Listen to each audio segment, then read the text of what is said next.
Eric? What are you doing? Well, we're at war War? with flies, because we're at my shop, and we're trying to film, and every time we start filming, they start to land on, that's just in the video, you see me doing like this, fixing my extremely short hair that doesn't need fixed, because I'm trying to get rid of a fly.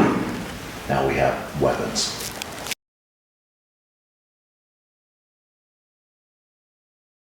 So back to the hospital, you're having all of these thoughts as you're processing what has happened to you. Sounded like over the 11 days you were regaining certain parts of your health and your awareness, your mobility. Share with us what happened as you got ready for discharge. What did that look like? So every single day I was getting better. I remember so they plan you a discharge date, like they give you a goal for a discharge date, right? And they finally gave me my goal. And one of my therapists, he's like, hey Eric, you're doing a lot better. He says, I'm gonna tell you about something.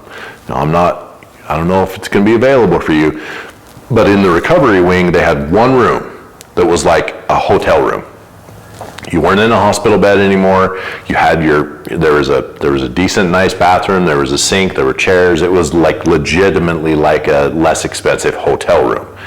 And he's like, if that comes available, you're doing well enough that we're going to put you in there. And he says, so let's keep on going. So he gave me a goal. Very, very smart guy. Very, very smart guy. So he gave me a goal to work towards, and more than that, he knew I was getting better. And like I said, all my speech pathologist, my physical therapist, everybody who I worked with up there, still not working with a counselor or anything like that, they all understood, I think, what was going on. And I think they all had an understanding of how linked mental health is with recovery, specifically with recovery, because that's the industry that they worked in, because they were not just concentrated on my physical recovery, but they like talked to me, and they couldn't do anything like that, because when you're in a hospital setting, you can't be somebody's counselor if you're not a counselor.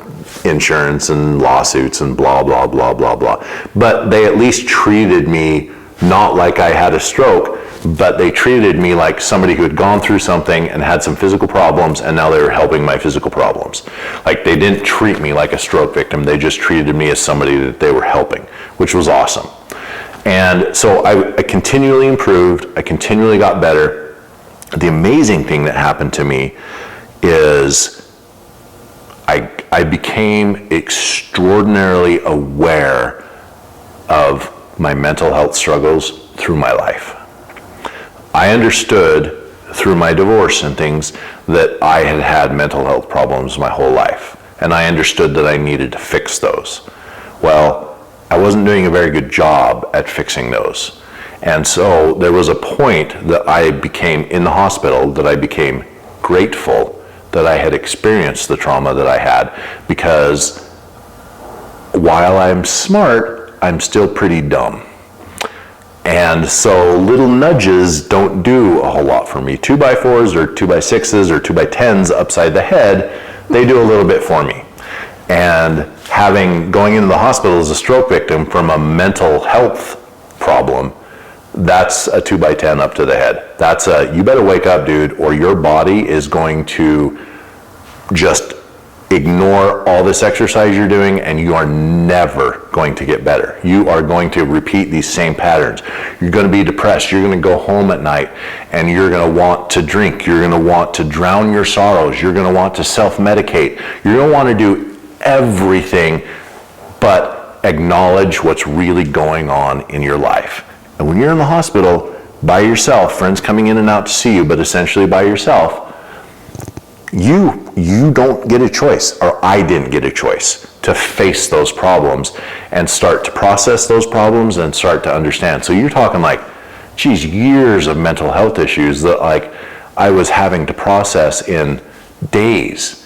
And so as I got better, as my physical strength came back, that helped me process, because I saw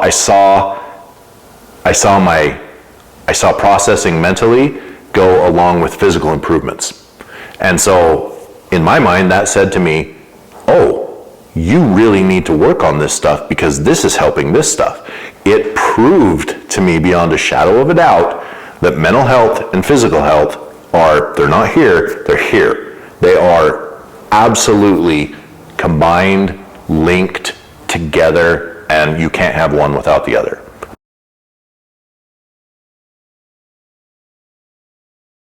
Seeing my mental health improve and understanding that link in between my mental health improving and my physical health improving, I started to make decisions.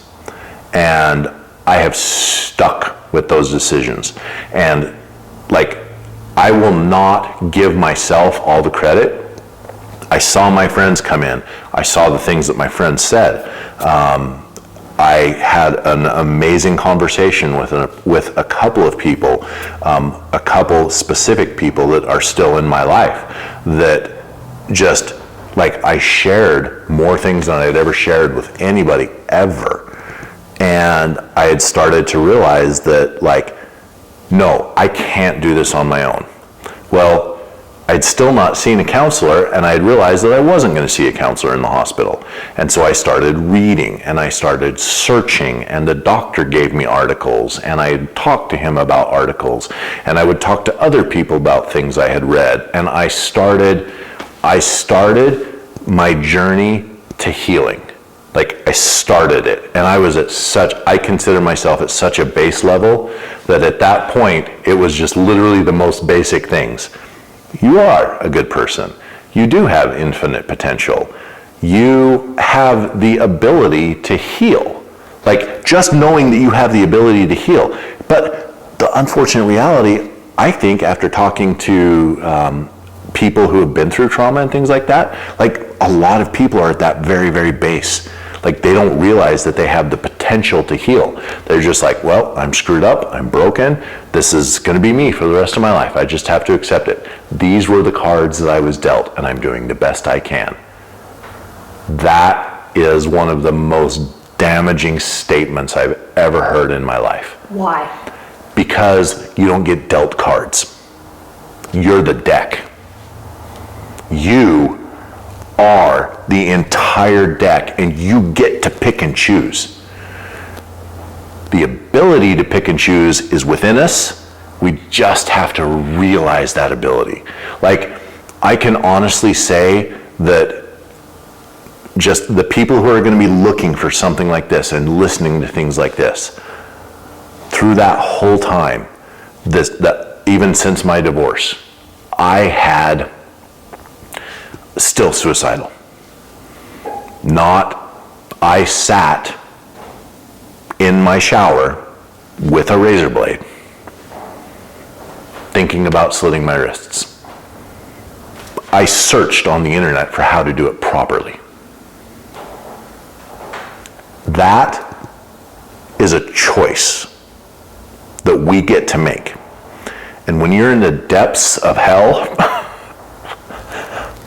you don't realize there's another choice. And that, in and of itself, the realization that there's another choice, that's all you need sometimes. You don't even need to make that choice yet. You need to make the choice to live. That's not the answer. The answer is to live. That is the answer, because, like I said, we're not dealt a deck of cards. We have the entire deck and more. We can print our own goddamn cards. But moving from that to knowing that you can deal your own, you can deal yourself a royal flush anytime you want. Moving from that point to this point, that's the difficult bit. That's where we need mental health professionals. That's where we need access to care. That's where there needs to be a phone number that you can call when you are sitting there in the corner of your bedroom with a gun in your hand, saying, this is it. I don't have any friends. My life sucks. I have a miserable job, or I don't have a job. And I have these physical problems, and I have these mental problems. I don't have anybody in my life. Nobody cares about me. Nobody loves me. All those things that everybody who has been through those problems has said to themselves 100 100,000 million times, because it's not just a couple of times. It's a constant racket in your head. Moving there, it requires you to seek help. Like, you have to seek help. If anybody is listening to this about anything and ignores everything, get help. I don't care who it's from. Doesn't matter. Start your journey. Start. That's all you have to do. You gotta start. Listen to a podcast. Listen to the rest of this. Go to your channel. Go to another channel. It doesn't matter. You just gotta start. There was a Facebook group that was this gal who'd went through her journey and stuff like that, and people would write things on there. And I wrote things on there, and some people didn't comment on. Some people did comment on them and things like that. But just getting it out. Write something down. You know, when you've got those awful feelings, get a notebook and start writing. Period. That's it. Just start writing. You know, go into your car, scream, yell, holler, do whatever you need to do to get it out, because it can't stay in. Like, it can't. And that was me in the hospital. There was so much that was releasing, because I was realizing, I was understanding, I was progressing, finally. Progressing after so many years of being stagnant. I was finally progressing and starting to understand. And amazing people around me, just everything that was helping me.